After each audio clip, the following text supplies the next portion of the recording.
Hello student, आप सभी का स्वागत है इंजीनियर्स गुरुकुल चैनल में। तो आपने पिछली वीडियो में देखा होगा कि हमने नंबर 2 जो आपका था पॉइंट, उनके सभी क्वेश्चंस जो उनके थे वहाँ हमने समाप्त किए थे। तो पिछला क्वेश्चंस ये था आपका, मैं आपको एक बार दिखाता हूँ कि जो आपका चेंज करा रहा था मान को इस क्वेश्चंस में, वो हमने निकाला था। अब आपका नेक्स्ट था, मैंने उस वीडियो में बताया था, ओके, नंबर 3, विभिन्न भौतिक राशियों में संबंध हम किस तरीके से स्थापित करते हैं। जैसे कि इसमें क्या होता है कि आपको 2-3 दे देगा आपका, जैसे कि आपकी वी वेलोसिटी दे देगा या टेम्परेचर दे देगा या आपकी लेंथ दे सकता है वो। तो इस तरीके से उनमें हमें रिलेशन निकालना है, ओके। उनमें हमें जो भौतिक राशि दी गई हैं उनके बीच में हम संबंध स्थापित करेंगे। वो किस तरीके से करेंगे, क्वेश्चंस को लगाएंगे और वहाँ पर आप सीख जाएंगे। तो यहाँ पर थोड़ी सी यहाँ एक पॉइंट है, उसको आपको नोट डाउन करना है अपनी नोट्स में। तो सबसे पहले यह सबसे महत्वपूर्ण उपयोग है।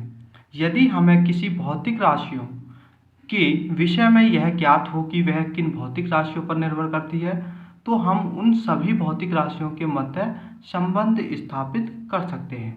क्लियर। अब देखते हैं आपको इसका न्यूमेरिकल्स किस तरीके से एग्जाम में आता है और क्या पूछता है। जैसा कि आपके सामने एक न्यूमेरिकल्स है और ये न्यूमेरिकल्स क्या कह रहा है, सबसे पहले पढ़ते हैं कि एक खिंची हुई डोरी में अनुप्रस्थ तरंगों की चाल v, इसने किससे डिनोट किया है, v, कैपिटल V। डोरी की तनाव T, जो उसमें तनाव है उसको डिनोट किया है कैपिटल T से, और डोरी की प्रति इकाई लंबाई के द्रव्यमान उसको डिनोट किया है स्मॉल m से, पर निर्भर करती है। किस पर निर्भर करती है, इन तीनों मानों पर निर्भर करती है। तो विमीय विधि द्वारा, वो मेंशन कर रहा है क्वेश्चन में कि विमीय विधि द्वारा v, t और m में संबंध स्थापित करो। ये क्वेश्चंस परीक्षा में कई बार पूछा गया है। यहाँ मैंने लिखा है 2007 में, तो ये 2007 में आया था क्वेश्चन, और कई बार 2007 के बाद भी क्वेश्चन रिपीट हुआ था। यह बहुत अच्छा क्वेश्चन है, ओके। तो यहाँ सबसे पहले लिखना है आपको कि यदि तनाव T पर हम घात A को लेते हैं और डोरी की इकाई लंबाई के द्रव्यमान m पर हम घात B को लेते हैं, मतलब हम इन चीज़ों को मानकर चल रहे हैं, ओके। तो यहाँ क्या होगा, हम जब रिलेशन बनाएंगे तो V और डायरेक्ट प्रोपोर्शनल T की पावर A इंटू M की पावर B। अब जब यहाँ से हम समानुपाती को हटाएंगे, तो हटाने के बाद जब हम इजिकल टू लगाते हैं तो इसके स्थान पर एक निर्देशांक ले आते हैं, वो हमने स्मॉल k लिया है। यहाँ पर आपको लिखा हुआ है कि जहाँ k विमान विहीन निर्देशांक है। अब इसके बाद क्या करते हैं कि हम दोनों ओर की विमान लिखते हैं, b की भी विमान लिखेंगे, t की भी विमान और m की भी विमान। तो सुनाओ यहाँ पर क्या करेंगे, दोनों पक्षों की विमा लिखने पर इस तरीके से आपको एग्जाम में लिखना है। उसके बाद v की जो विमा होती है वो क्या होती है, LT-1, m की पावर 0 और l की पावर 1, t की पावर -1 इजिकल टू। अब यहाँ आती है टेम्परेचर की बात, सॉरी यहाँ पर ये जो T है वो टेम्परेचर नहीं है, वो है तनाव। तो तनाव की जो विमा होती है वो क्या होती है, mLT की पावर -2। अब जो हमने यहाँ पर विमा लिखी है उसके ऊपर घात कितनी लगानी, a, क्योंकि यहाँ घात कितनी थी, a। तो उसके बाद हमें m की लिखनी है। तो m यहाँ पर क्या है, लंबाई के इकाई द्रव्यमान। यहाँ देखो, यहाँ उसने दिया है, ये नहीं है, डोरी के प्रति इकाई लंबाई के द्रव्यमान m पर निर्भर करती है। तो यहाँ इसकी जो विमा बनेगी वो क्या होगी, m तो दिया है उसने, उसके साथ ही लंबाई भी दी है, ओके, प्रति इकाई।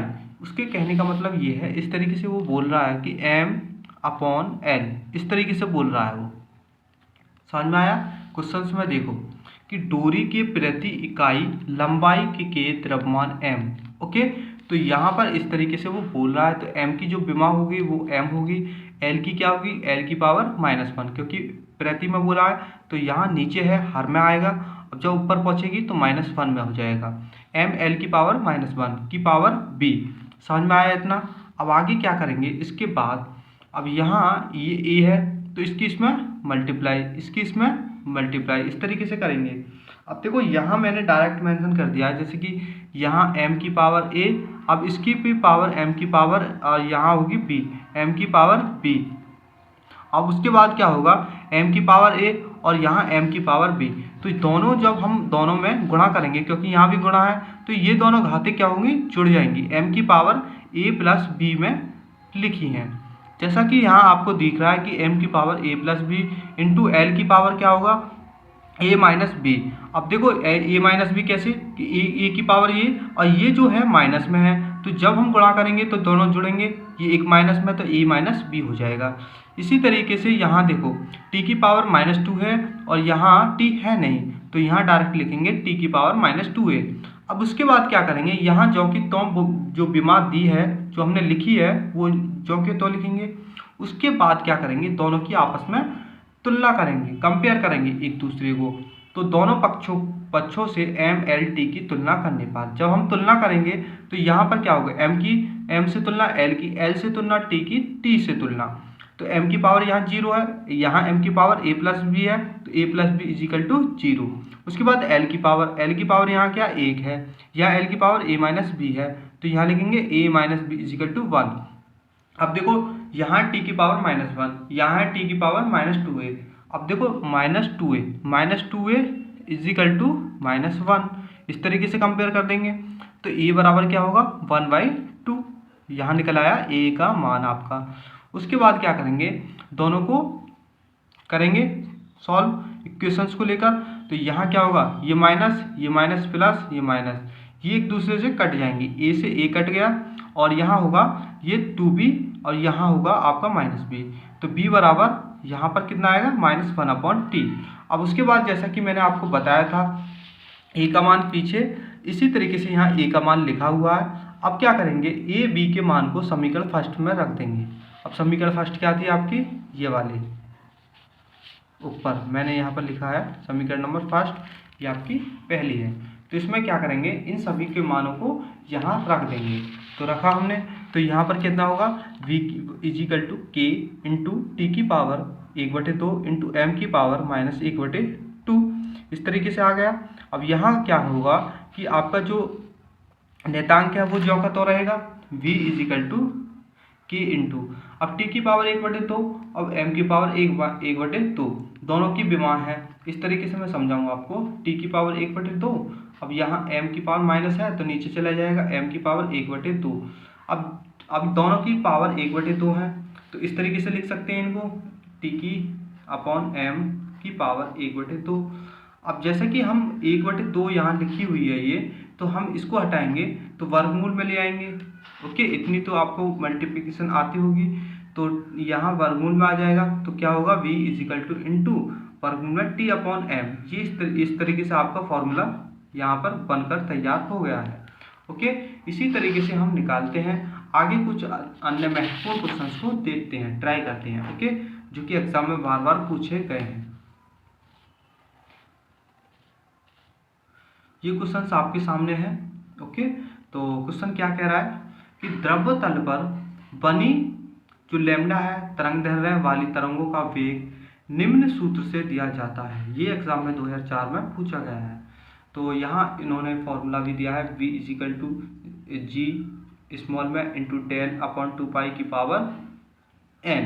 अब विमीय विधि का उपयोग करके n का मान आपको निकालना है। जिस तरीके से मैंने अभी आपको बताया है उसी तरीके से यहाँ वैल्यू को पुट करना है।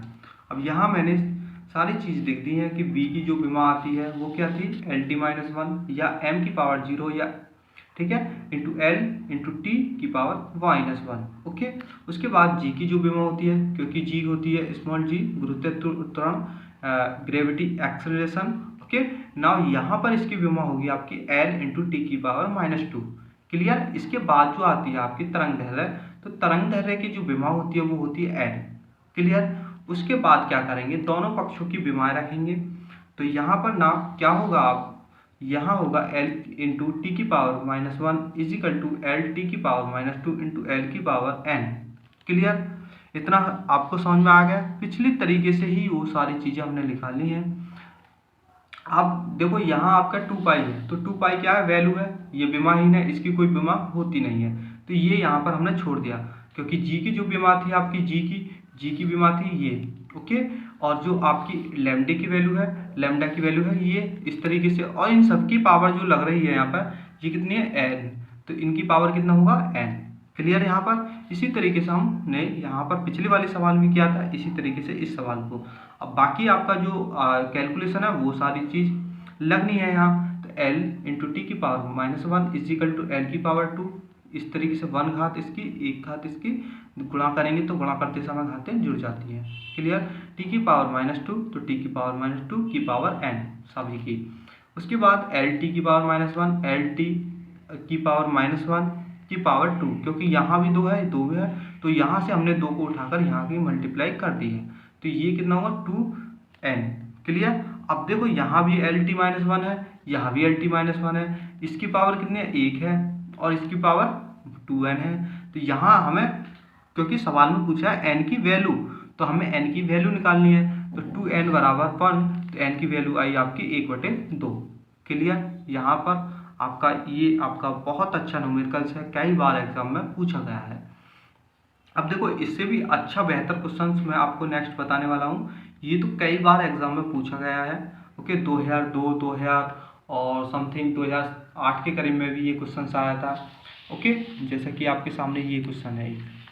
क्वेश्चन नंबर नेक्स्ट, विमीय विधि द्वारा दिखाइए कि सरल लोलक के आवर्तकाल के लिए समीकरण t बराबर 2π इंटू L/g गलत है। इसका जो सही समीकरण है वो आपको ज्ञात करना है। तो ये जो होती है, ये जो आपका उसने समीकरण दिया है ये क्या है, गलत है। अब आपको क्या करना है कि सही समीकरण लेके आना है। तो समीकरण सही कैसे होगा, हम विमीय विधि से निकाल सकते हैं, क्योंकि जो विमीय विधि होती है वो सत्यता की जाँच करती है। जब सत्यता की जांच करेगी वो समीकरण की भी जांच हो जाएगी कि जो समीकरण दी गई है एग्जाम में वो सही है या नहीं गलत है। जैसे कि आपसे कोई भी पूछ सकता है कि एक फॉर्मूला दे दे या कोई इक्वेशन दे के गलत दे दे कि बताओ सिद्ध करो कि ये सही है या गलत है, इस तरीके से पूछ सकता है कोई भी। तो इस तरीके से यहाँ एग्जामिनर ने यहाँ क्वेश्चन सेट किया, एग्जाम में लिखा है उसने कि ये समीकरण गलत है, तो इसका सही समीकरण आपको सिद्ध करना है। इस तरीके से एग्जाम में पूछा गया है ये क्वेश्चन और पूछे जाएंगे। और भी कोई इक्वेशंस यहाँ दे सकता है, ओके ना। सबसे पहले क्या करेंगे, आपका जो इक्वेशंस दी है उसको यहाँ लिखेंगे। इसमें क्या करेंगे, जो विमाएँ आपको आती हैं वो यहाँ पर लिखेंगे। जैसे टी है, उसके बाद एल है अपॉन जी है, इन सभी की विमा मैं आपको बता चुका हूँ। तो जो आपकी आवर्तकाल है टी, तो टी की जो विमा होगी, यहाँ जो टी है वो आवर्तकाल है, ओके। एल जो है वो लंबाई है, जी जो है गुरुत्व त्वरण है। क्लियर। Gravity acceleration, okay. और ये आपका आवर्तकाल, ये लेंथ। तो यहाँ क्या करेंगे, दोनों की विमा रखेंगे। तो टी की जो विमा होती है आवर्तकाल की वो टी ही होती है, और जो एल की होती है वो एल होगी क्योंकि यहाँ लेंथ है, और जी की जो होगी वो त्वरण की है जो है, और ग्रेविटी की, दोनों की एक्सेलरेशन की सेम होती हैं। तो एल टी की पावर -2, जहाँ एल है यहाँ टी है टी, तो एल से यहाँ एल कट हो जाएगा, तो बचा क्या टी, और यहाँ टी की पावर 2।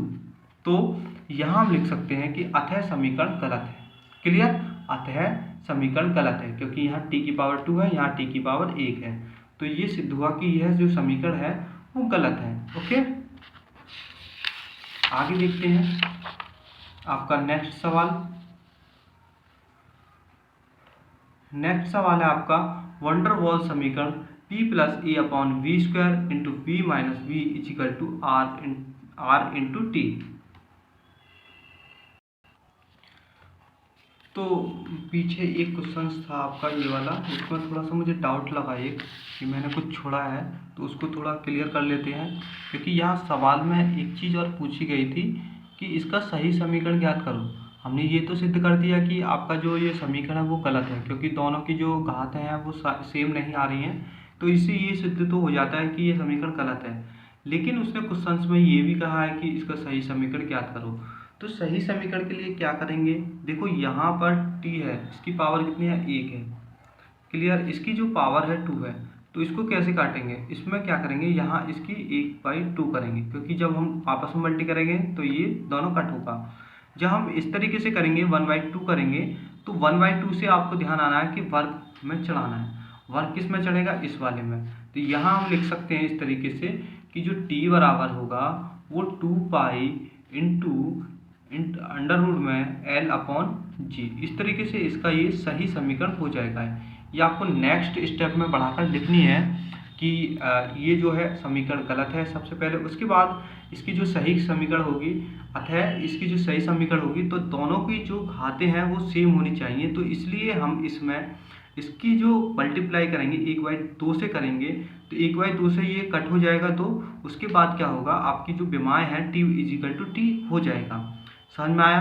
जब हम 1/2 की गुणा कर रहे हैं तो वहाँ पर जो होगी एल अपॉन जी में तो वर्ग चढ़ाएंगे, सीधी सी बात है। तो इस तरीके से जो इसका जो सही समीकरण होगा वो होगा t = 2π × एल अपॉन जी। समझ में आया? तो इस तरीके से मैंने, इसलिए मुझे पीछे जब मैं इस वाले क्वेश्चन को पढ़ रहा था तो मुझे थोड़ा रियलाइज़ हुआ कि पीछे जो क्वेश्चंस में कुछ और भी चीज़ पूछी गई है। मैंने केवल वहाँ पर यही चीज़ बता दी कि जो समीकरण है वो गलत है या सही है। वो उस क्वेश्चन में सही समीकरण भी पूछी गई थी, तो हमने समीकरण तो बता दी गलत है, लेकिन उसमें कुछ और भी पूछा गया था। जब मैं इस क्वेश्चन को बता रहा था आपको, तो जब भी मुझे ध्यान आया, फिर मैंने क्वेश्चन को देखा, जब आपको करेक्ट कराया। ओके, तो नाउ यहाँ पर चलते हैं वॉन डर वाल समीकरण। ये आपकी दी गई है। इसमें क्या है, जो नियतांक है a व b की विमा ज्ञात कीजिए, जहाँ v बराबर आयतन, p बराबर दाब है। समझ में आया? ये भी क्वेश्चन से एग्जाम में पूछा गया है, इसी तरीके से करेंगे। p में a/v² जुड़ रहा है यहाँ इस तरीके से, तो a/v² की विमा p की विमा होगी। समझ में आया? अब a की जो विमा है वो होगी p की विमा इंटू v² की विमा। समझ में आया नहीं? ओके, इस तरीके से जैसे कि a/v² है तो v इधर आ गया, अब p इंटू वी की विमा, और इसी तरीके से कर दिया। कैलकुलेशन है केवल। अब यहाँ क्या करेंगे, जो आपकी p की विमा है वो लिखेंगे, v² की विमा है वो लिखेंगे, इस तरीके से। ओके, तो यहाँ क्या होगा कि जो आपकी विमा है a की वो, और जो p की विमा है वो प्रेशर है, ओके, और v की जो विमा है वो।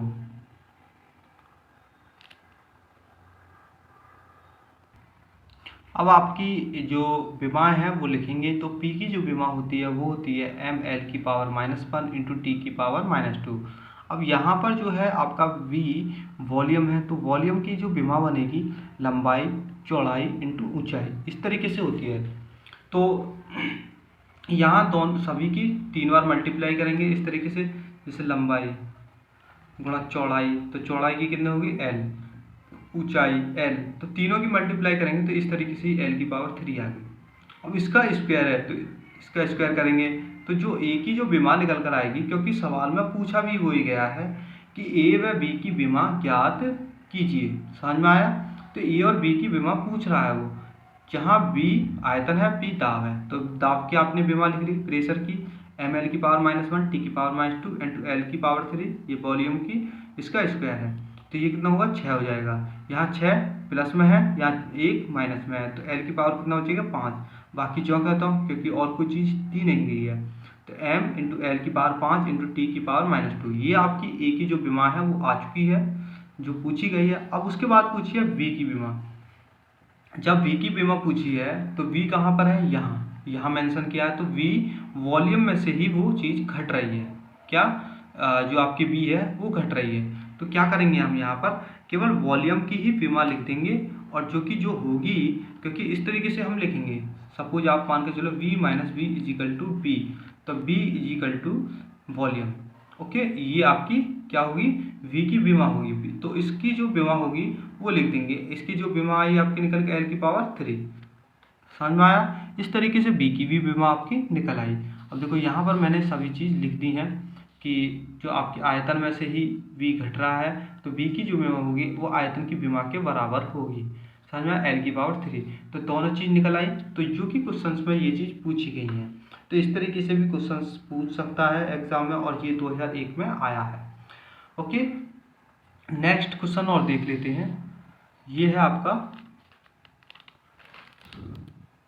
क्वेश्चन नंबर 4 कि एक बल है, बल का जो समय के साथ परिवर्तन निम्न संबंध के अनुसार होता है, F बराबर a इंटू साइन pt-θ।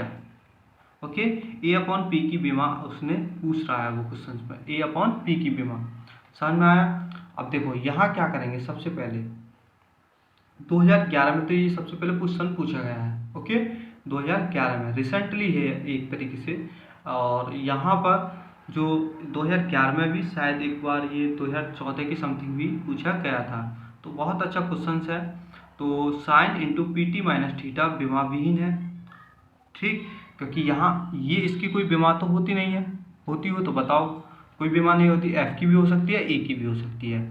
समझ में आया? अब देखो, अतः ए की जो विमा होगी बल एफ की विमा के समान होगी, क्योंकि ये इसके बराबर है। समझ में आया? समान होगी, चूंकि पी टी भी विमा विहीन राशि है, तो P बराबर 1/T। देखो यहाँ मैंने दिख रहा होगा आपको इस तरीके से, यहाँ P बराबर 1/T, पी टी भी विमा विहीन राशि है। ओके, तो यहाँ पर विमा लिखने पर तो जो T है ऊपर आ जाएगा, T की पावर -1। अब देखो A/P की विमा, तो A बराबर किसके है, F के, तो F की विमा, P पूछा गया तो P की विमा यहाँ लिख देंगे, ठीक है। क्योंकि वैसे तो P की कोई विमा विहीन है, लेकिन यहाँ पर यहाँ देखो PT है, P इंटू टी, लेकिन जो sine P T minus theta है इसकी क्या होगी, कोई विमा नहीं होगी। लेकिन वो सवाल में पूछ रहा है कि A/P की विमा निकालें, तो F जो है A के बराबर आ गया, हम F की विमा लिख देंगे। ओके, उसके बाद P है, तो P की विमा क्या है हम निकाल लेंगे, पी टी बराबर 0 कर जैसे पी टी बराबर 0, ठीक है। तो पी टी बराबर 0, सॉरी पी टी बराबर 0 नहीं, यहाँ पर होगा 1, पी टी बराबर 1 इस तरीके से। तो यहाँ क्या होगा, P बराबर 1/T। ओके, तो इस तरीके से हम यहाँ पर निकाल सकते हैं और इसकी विमा यहाँ लिखेंगे। जैसा कि आगे सवाल देखो इस तरीके से, F की जो विमा होगी mL/T-2 और जो P की विमा होगी T की पावर -1। समझ में आया? अब जो -1 है ऊपर जाएगा प्लस, तो यहाँ पर क्या होगा, T की पावर -1 बचेगी। तो ये आपकी क्या A/P की विमा निकल आई है कि mL/T-1 A/P की विमा होती है। ओके, तो यहाँ पर बस इतना चीज़ आपको समझना है। और जैसे कि यहाँ पर हमने आपको बताया था कि आपकी b - b = 0 लेकर, क्योंकि यहाँ अलग चीज़ पूछी गई थी और इस क्वेश्चन में थोड़ा सा अलग क्वेश्चन पूछा गया है। ओके, जो p है उसकी विमा लिखिए, लेकिन यहाँ क्या था कि जो साइन है वो जुड़ रहा है, तो साइन की कोई विमा नहीं होती है। पी टी माइनस थीटा, यदि हम पी टी माइनस थीटा की निकालते तब हम 0 इसको ले सकते थे। ओके, तो यहाँ पर इसकी कोई ज़रूरत थी नहीं, तो पी टी बराबर 1 मानेंगे इस तरीके से हम इसको। ओके, तो सो गाइस यहाँ पर आपकी ये टॉपिक पूरा तरीके से कंप्लीट हो चुका है, यूनिट एंड और ये डायमेंशंस का पूरी तरीके से। अब देखो नया टॉपिक इसी चैप्टर का चलने वाला है अगली वीडियो में, और यहाँ पर बस आपको वीडियो शेयर करनी है सभी स्टूडेंट तक, जितने भी पॉलिटेक्निक फर्स्ट सेमेस्टर के नए स्टूडेंट हैं सभी तक ये वीडियो पहुँचानी है। सो गाइस मिलते हैं अगले वीडियो में, थैंक यू।